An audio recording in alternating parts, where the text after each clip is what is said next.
여러분 반갑습니다. 10월 31일 마지막 주일 비대면 예배에 또 우리 대면 예배에 참여한 우리 모든 병사들과 믿음의 가족들을 예수님의 이름으로 환영하며 축복합니다. 여러분 10월 마지막 일이고 또 마지막 주일입니다. 오늘은 특별히 마틴 루터를 통해서 일어난 종교개혁, 그 종교개혁 주일 기념 주일입니다.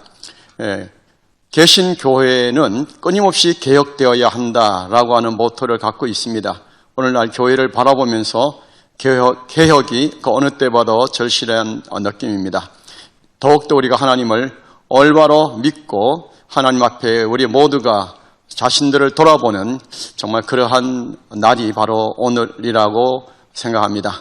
여러분 오늘 이 예배에 참여하게 됨을 진심으로 환영하며 오늘 또 이 예배를 통해서 살아계신 하나님을 만나고 경험할 수 있기를 간절히 소망합니다. 먼저 찬양으로 하나님께 영광을 올려드리겠습니다. 여러분 우리 찬양 영상을 통해서 하나님을 찬양하고 우리 오늘 교회에서는 우리 병사들이 찬양팀과 함께 아마 찬양을 하나님께 올려드리게 될 것입니다. 이제 11월 달부터는 대면 예배가 풀려서 교회에서도 예배를 드릴 수 있을 것 같습니다. 아주 구체적인 내용은 제가 오늘 지나봐야 알 것 같습니다. 그래서 이제 대면 예배에 참여하는 우리 병사들과 여전히 또 비대면 예배에 참여하는 병사들 이렇게 모두 망라해서 한 병사도 예배에 빠짐이 없도록 그렇게 잘 섬기도록 준비하겠습니다.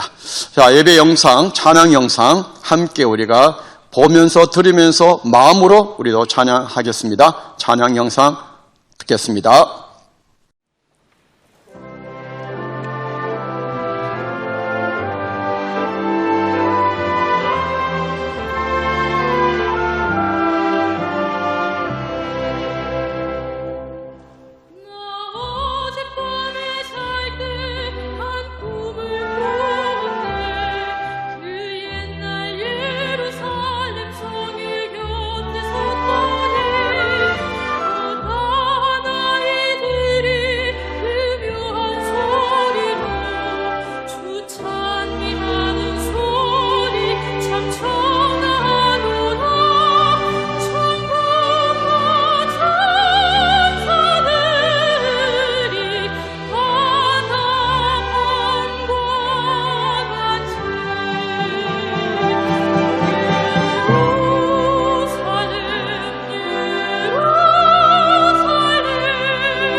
영광의 그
오늘 함께 우리가 살펴볼 말씀은 창세기 13장 1절에서부터 4절 말씀이 되겠습니다.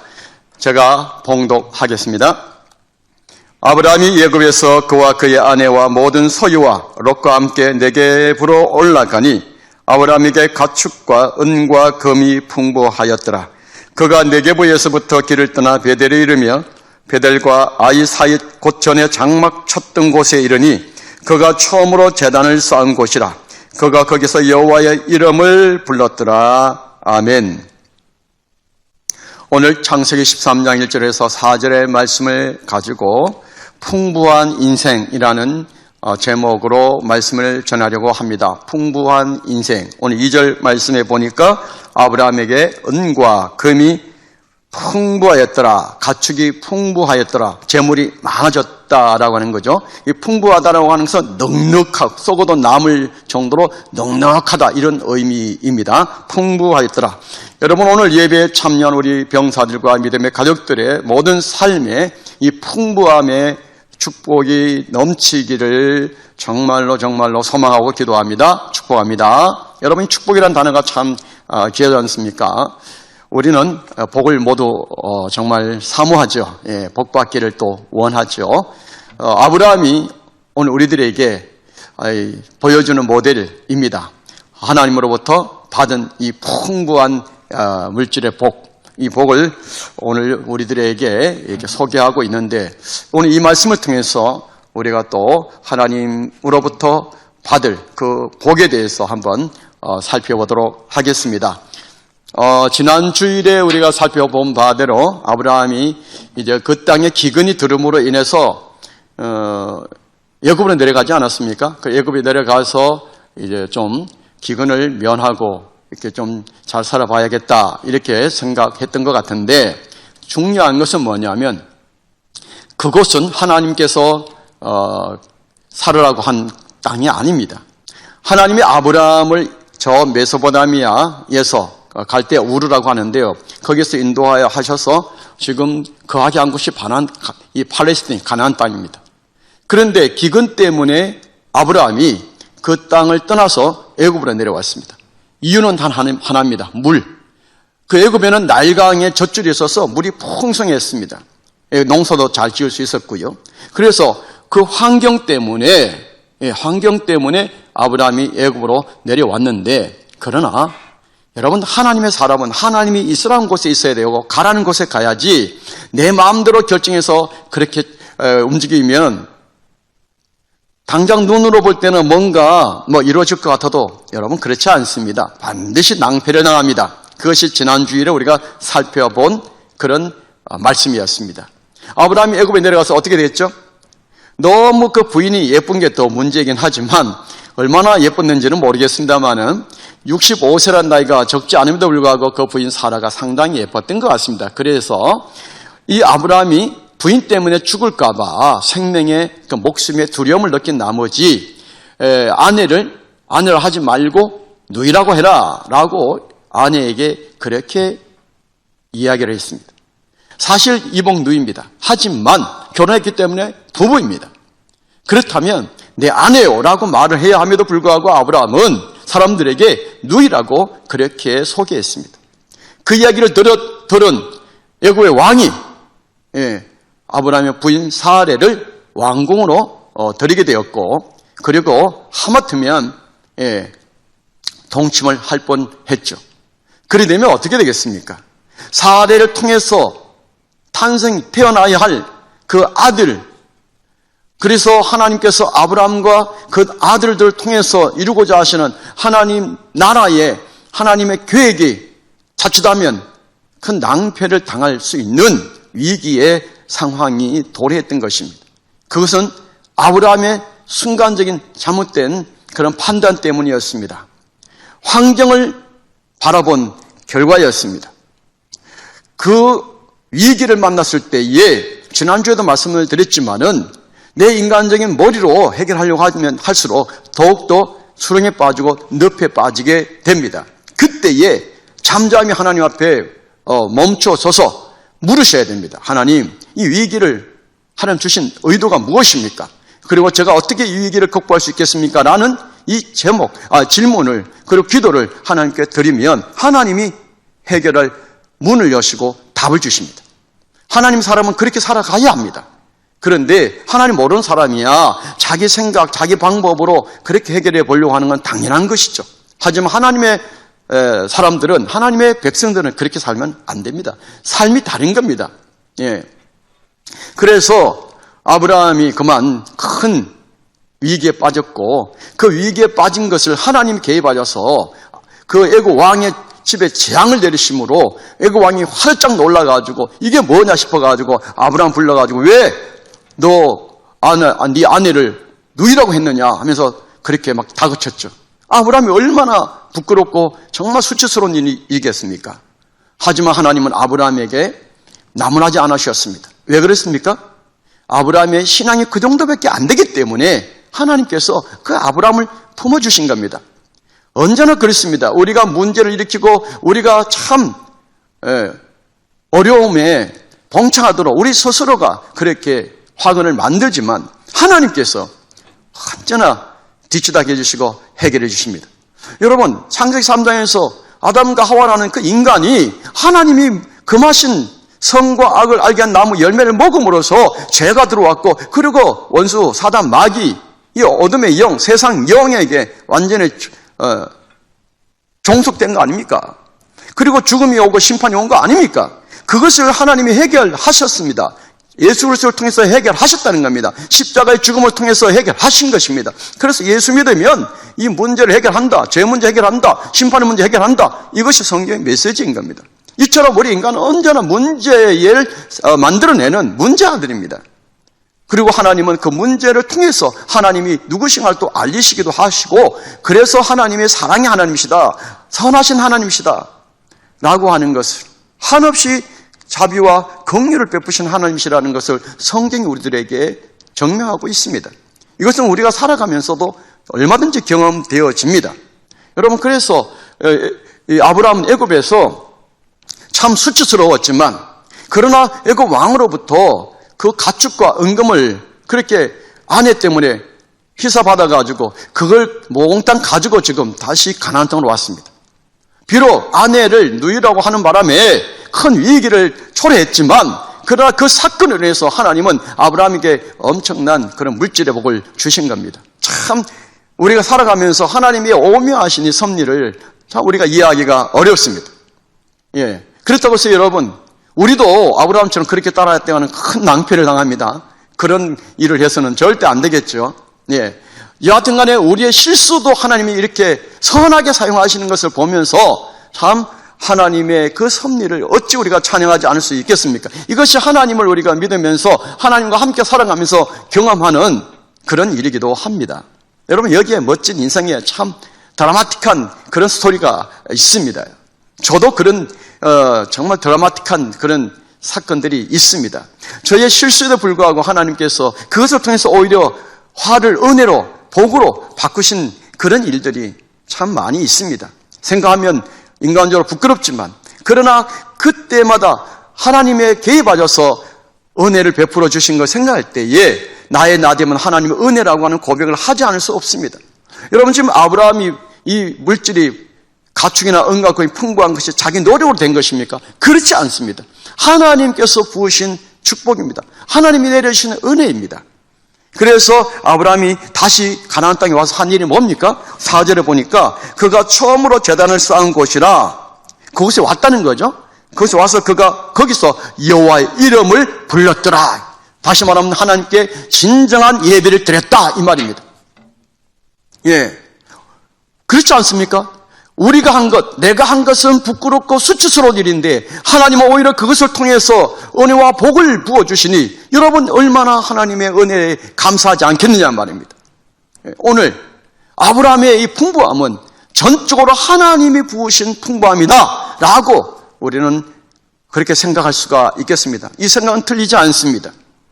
우리가 노력해서 그렇게 쌓은 재물이라고 한다면 봐라 내가 이렇게 노력해서 됐다라고 자랑하고 나를 드러내려고 하고 인정받으려고 하겠죠. 그러나 아브라함의 경우는 그렇지 않습니다. 순전히 수치스러운 일이지만 하나님이 그것을 오히려 은혜와 복으로 바꾸셔서 부어주신 그러한 재물이기 때문에 아브라함은 그제서야 하나님이 내 삶에 간섭하고 계시구나, 하나님이 나와 함께 하시는구나 하고 그때서 하나님을 진정으로 인정하고 하나님께 영광을 올려드리고 예배드렸다는 것입니다. 여러분에게도 이런 삶의 스토리가 있습니까? 내가 수치스럽고 내가 부끄러운 인생을 살았지만은 짧으나 기나, 그러나 하나님은 오히려 그것을 통해서 나에게 은혜를 베푸셨다. 여러분이 얼마나 감사한 일이 아니냐 말입니다. 여러분, 사도 바울이라는 분이 계십니다. 신약 성경에서 가장 위대한 한 사도 중에 한 사람입니다. 그분이 영적 아들이요 제자인 디모데라고 하는 사람에게 쓴 마지막 유언과도 같은 메시지가 편지가 있습니다. 디모데 후서입니다. 그 디모데 후서 4장에 보면 4장에서 그는 이렇게 적고 있습니다. 디모데에게 이런 권면을 하고 있다는 것입니다.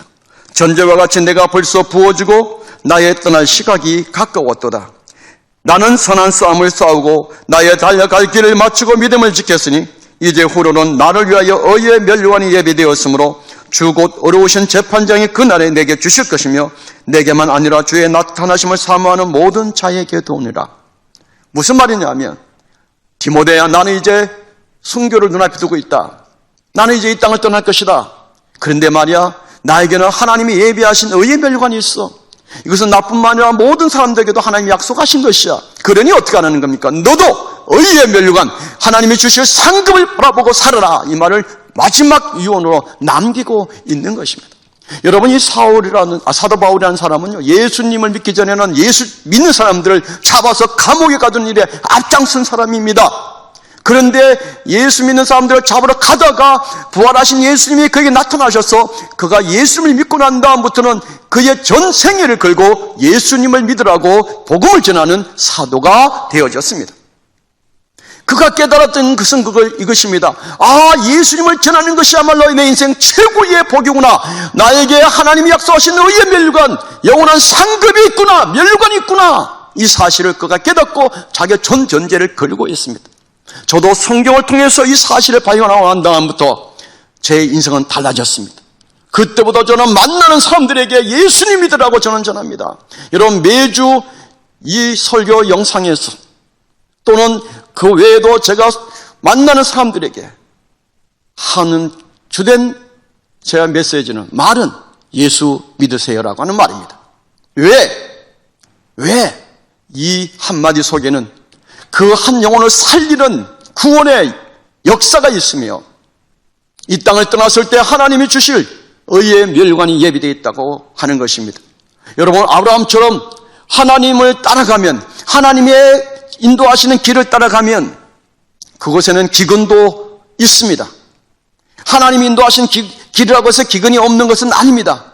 하지만 그 기근을 통과하고 그러면서 하나님을 끝까지 따라가면 그 삶에는 풍부함이 있습니다.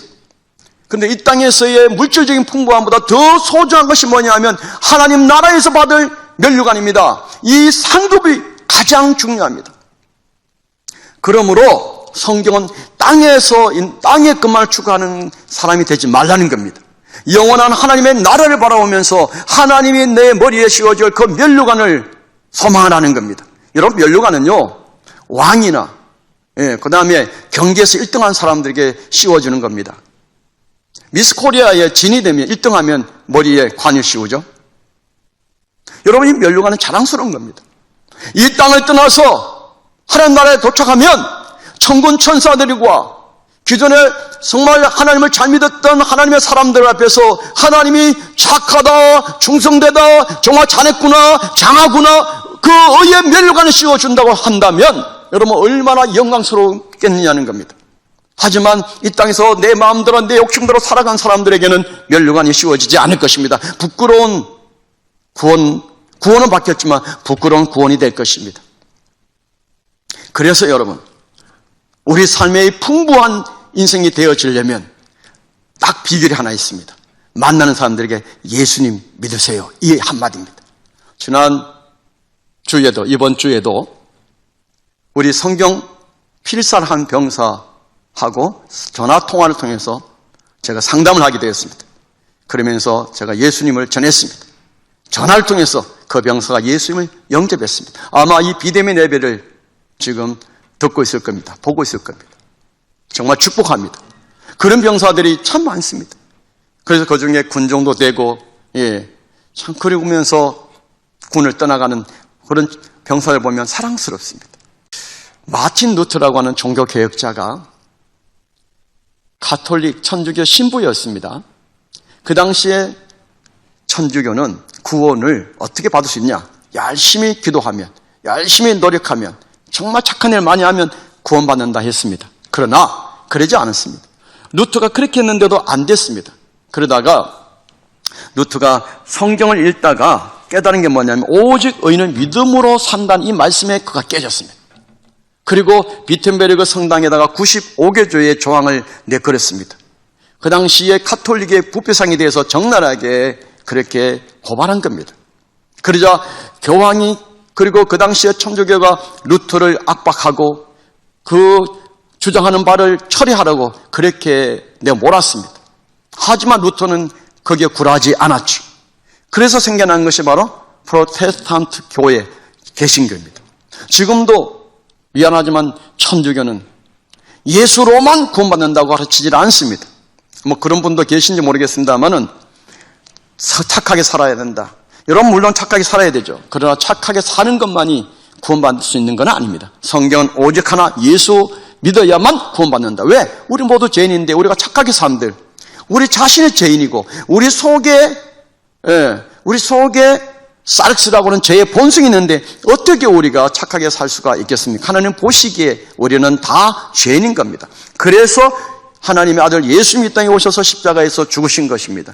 그 예수로만 우리는 구원받을 수 있다고 성경이 말하고 있다는 말입니다. 그래서 오직 예수 이를 우리가 말할 수밖에 없습니다. 사랑하는 여러분, 그러므로 예수 믿으라고 어찌 말하지 않을 수 있겠습니까? 우리 병사들, 앞으로 살아갈 날이 많은 우리 병사들, 여러분 인생에 있어서 이 땅의 풍요함을 위해서 살지 마시고 하나님이 이끄시는 그 길을 따라 여러분 한 걸음 한 걸음 걸어가면서 만나는 사람들에게 전할 한마디, 예수 믿으세요. 주 예수를 믿으라. 그리하면 너와 네 집이 구원을 받으라는 이 말씀, 너희는 땅끝까지 이르러 내 정인이 되어가는 예수 그리스도를 전하는 정인으로서의 삶, 여기에 하늘나라의 풍부한 상급이 예비되어 있고 보장되어 있고 약속되어 있다는 것을 여러분 받아들이십시오. 그래야 할 때 여러분 삶에 하나님의 함께 하시는 놀라운 은혜가 경험될 것입니다. 하나님이 어떤 분이신가가 경험될 것입니다. 그래서 많은 사람들에게 너도 나처럼 그렇게 되기 원한다고 자신 있게 말할 수 있게 됩니다. 저는 자신 있게 말할 수 있습니다. 저처럼 예수님 믿어보십시오. 그러면 저와 같이 될 것입니다. 말할 수 있습니다. 자신 있게 말할 수 있습니다. 개인적으로 만나면 얼마든지 하나님이 주신 은혜와 복을 저는 말할 수 있습니다. 사랑하는 여러분, 여러분 모두에게 하나님이 부으시는 풍부함이 넘치기를 축복합니다. 기도하겠습니다. 사랑의 하나님, 감사합니다. 아브라함을 부르셔서 아브라함을 한 모델로 세우셔서 하나님의 길을 따라갈 때에 실수도 하나님 은혜로 바꾸시고 화도 복으로 바꾸시는 하나님이심을 경험하게 하시며 마침내 하나님이 이스라엘 그곳으로 다시 되돌아오게 하시고 가축과 은과 금을 풍부하게 부으신 것도 하나님 보게 하십니다. 그러나 우리가 이 땅을 살아가면서 이 땅에서의 물질의 풍부함보다도 하나님이 주실 영원한 하나님 나라의 상급의 풍부함을 소망할 수 있도록 도와주시고 이를 위한 유일한 방법이 예수 믿으세요, 예수 믿으세요 이 한마디를 만나는 사람들에게 할 수 있는 저희 모두가 되게 하옵소서. 남은 우리의 삶 속에서 오직 예수 전하다가 하나님 나라로 우리가 갈 수 있도록 은혜 주시옵소서. 예수님의 이름으로 기도하옵나이다. 아멘. 이제는 우리 구주 예수 그리스도의 은혜와 아버지 하나님의 크신 사랑과 성령님의 교통하심이 오직 예수님을 전하기로 결단한 사랑하는 우리 믿음의 형제들과 가족들 위해 그리고 오늘도 예배에 참여한 우리 모든 병사들과 조국의 교회와 전 세계에 흩어져 있는 사랑하는 하나님의 백성들 위에, 우리 부대 위에 영원토록 함께 하시기를 주 예수 그리스도의 이름으로 간절히 축원하옵나이다. 아멘.